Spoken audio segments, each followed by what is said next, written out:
Quando falamos sobre os encontros de mentoria, estamos falando primeiro de encontros que têm preparação. Quando você vai para o coaching, você não vai para encontros com preparação. Então, isso é uma grande diferença. E qual é a preparação? A preparação é que o mentorado já repassou muito a sua história e repassou muito e levantou, identificou quais são as necessidades que ele tem de evolução, crescimento ou desejos de evolução para hoje e para o futuro. Tá? Então, quais são algumas dúvidas ou dilemas que ele apresenta hoje para dar um salto qualitativo. Ele já está preparado. Do outro lado, o mentor também fez um inventário do que ele disponibiliza para seu mentor e para seu mentorado. E isto, ao fazer esse processo, ele levanta a sua história e vai fazendo um processo de valoração da sua própria trajetória. Então, os dois entram com preparo. Tem dois tipos de sessão. A primeira sessão, que é mágica, né? E que a gente sempre recomenda que seja presencial, porque é a sessão de apresentação deles. E não vão fazer mais nada do que isso. Só se conhecer. Só se conhecerem e fecharem os contratos. Né? Principalmente o contrato de confidencialidade. Porque é como se fosse o seu confessionário. Eu não falo, nem você não fala, e se falarem, vai se romper a relação.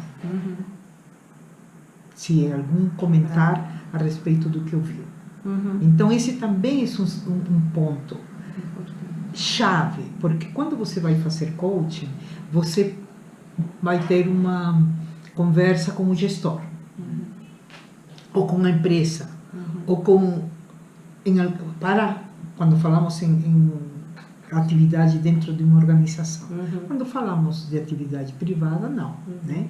Mas quando se faz dentro de empresa, é um cerimonial, que tem contrato, que tem acordos, que tem apresentações. Quem sou eu? Eu sou fulano, eu tenho isso, e tenho isso, e tenho isso, e gostaria de conversar com você a respeito de tal coisa.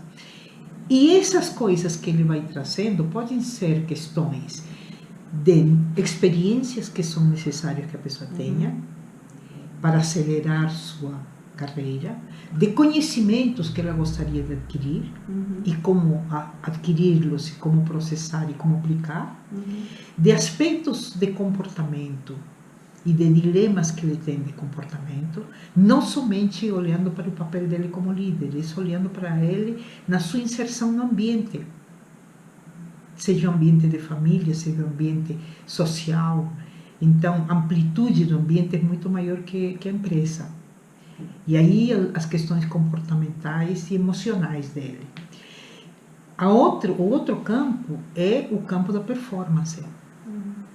Ou seja, do que você faz, o que você faz, como você faz e que benefício você tem daquilo que você produz. Então, e um quinto tema, que é o tema dos motivadores ou das necessidades de satisfação que a pessoa tem neste momento. Então, são questões maiores, sem perder de vista que ele vive hoje, no dia de hoje, e que hoje ele está vivendo nestas condições de trabalho ou de relação com a empresa, etc. Ele fala sobre o know-how dele, ele não autorreferencia sua eu fiz assim, eu fiz assim, não. Ele compartilha a experiência e compreende a angústia do cara, a necessidade dele, por isso te falo em uma conversa não violenta, porque ele, ao fazer as perguntas ou trazer os exemplos ou as informações, ele preenche um um vazio que teria seu interlocutor, que é olhar a uma situação num único ponto de vista. E ele traz outros pontos de vista e vão os dois juntos buscarem outro ponto de vista. Então, eles tanto podem conversar durante uma sessão, como eles podem sair para executar atividades que interessem aos dois para desenvolver. Porque também isso que você está me trazendo, está me desafiando, isso aqui nunca enfrentei. E, de repente, isso aqui, nós dois podemos ir lá para ver como que é. Então, o processo de criação de conhecimento, de cocriação de conhecimento é muito forte. Legal. Porque a rede é muito diferente da conversa coaching. Muito diferente. Ela é mais troca, né? Assim, é mais troca. Menos provocação, né? Porque o coach tem muito mais é muito compartilhamento. E não tem as provocações da pergunta poderosa, né? Porque as perguntas poderosas para mim não são nada mais que advérbios. Os advérbios. O que, quando, como. O que, como, quando. Né? Agora, eu digo que a conversa de mentoria é uma conversa de verbo. Uma conversa de verbo. Você vai ter uma conversa num nível que vai do nível não somente concreto de hoje, da realidade atual, mas também para um nível aspiracional de vida.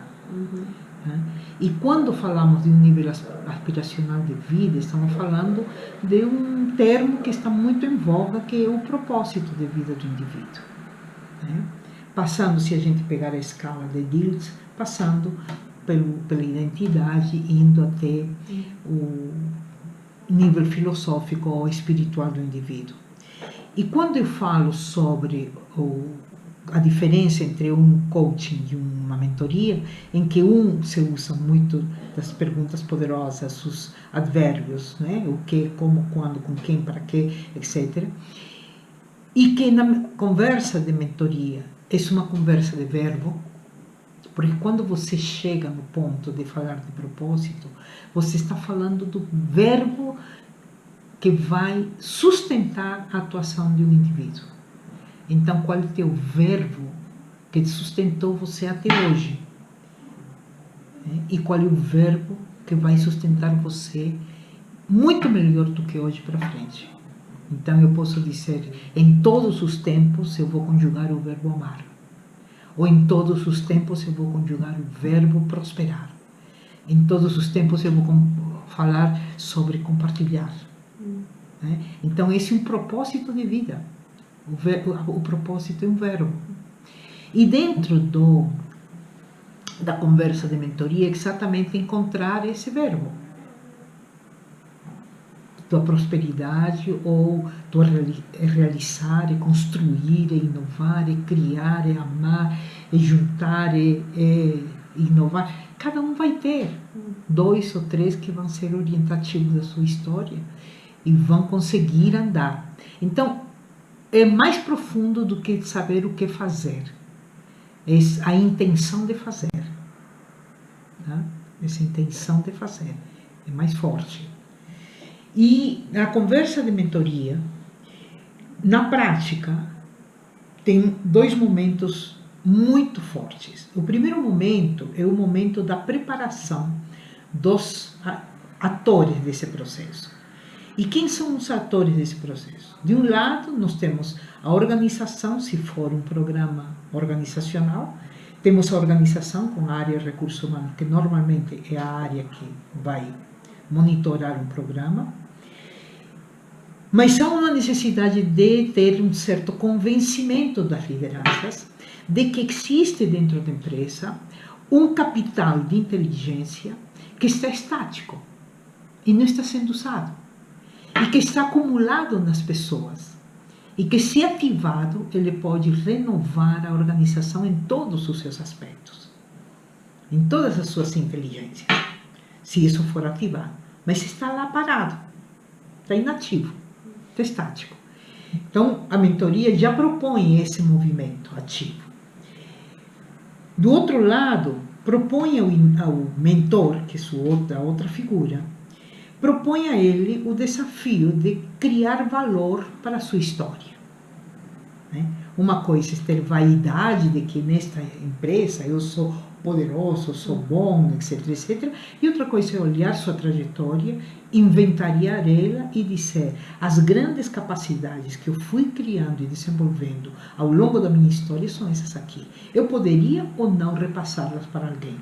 Eu poderia ou não transferi-las. Eu poderia atualizá-las. Geralmente, quem já está num nível de maturidade de liderança já não vê necessidade de aprender mais nada. Né? Acha que sabe tudo. Infelizmente, essa vaidade, em alguns momentos, impede a continuação do crescimento. Então, esse é o grande desafio para o mentor. Ele inventariar sua história e poder valorar sua história e dizer: disto eu disponibilizo para alguém que quer aprender. Tá? Isso aqui. Do outro lado, temos um mentorado. Um mentorado que normalmente é um mentorado jovem, né? Que vai ter um mentor mais maduro, embora em muitos momentos a gente também tenha feito muito bons programas com mentoria reversa.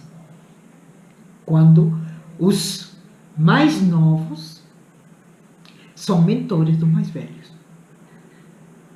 Porque eu digo que a relação de mentoria é uma relação que metaforicamente é a relação da sombra e do guia. Então, eu sou o guia e tenho minha sombra.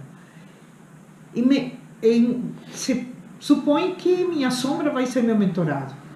Então, venha atrás de mim para aprender tudo que eu sei e te mostro o mundo. Né? Mas, em outro momento, esse mentorado que vai para frente, porque se iluminou de outra forma, e a sombra está na frente, e eu vou seguir a sombra.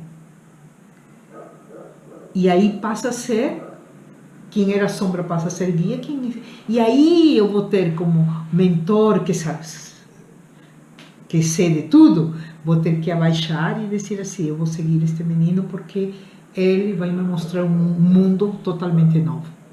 Então, este jovem, normalmente jovem, que é seu mentorado, ele vai se preparar para poder apresentar a seu mentor a sua demanda e dizer: olha, se eu quero um aspiracional de vida assim e chegar a tal ponto, etc., eu gostaria de aprender isto.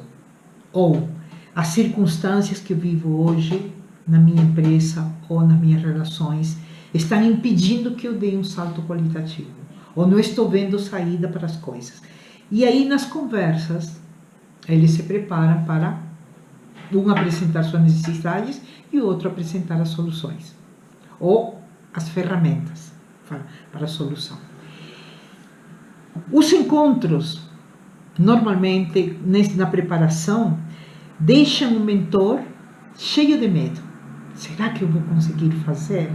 Nunca fiz isto. E o mentorado cheio de gana de testar um líder velho. Então, os dois vão com expectativas.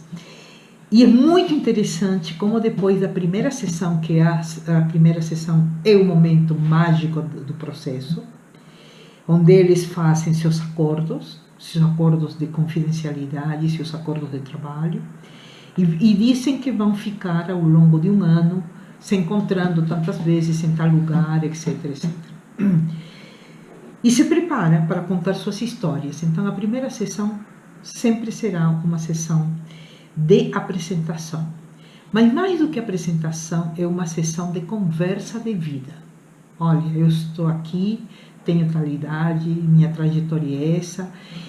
E eles vão se despindo de todos os ornamentos da hierarquia, da sua importância, das coisas que eles imaginam que são, etc., para poder ficar só eles, numa relação igualitária, onde um precisa de alguma coisa, o outro está dando, mas o outro que dá também vai receber. Então, nesta troca, eu digo sempre que mentoria é uma conversação para construção. Uma conversa de construção. Eu sei algo, você sabe outra coisa. Vamos construir novas soluções, novos olhares, novas formas de ver, de solucionar, de aprender. E descobrimos, de repente, um novo conceito, mas vamos descobrir novas realidades, né? Então, são conversas de construção de uma nova realidade para as duas pessoas que conversam. Tem uma outra figura, que é a figura do gestor do mentorado, que normalmente vai ser o grande beneficiário dessa evolução, mas que também será a pessoa-chave para disponibilizar esse tempo de trabalho, porque esse é um trabalho, quando se faz dentro da empresa, tem que estar contado dentro das horas de trabalho. Não vale fazer mentoria na hora do almoço ou no final do dia para fazer uma sobrecarga, né, de horário. Não, isso é trabalho também. A empresa se beneficia disso, o mentor se beneficia especificamente pelo desafio de atualização. E também de uma possibilidade de criar uma boa integração com as novas gerações. Poder compreender o que acontece na geração que está seguindo ele. Tá?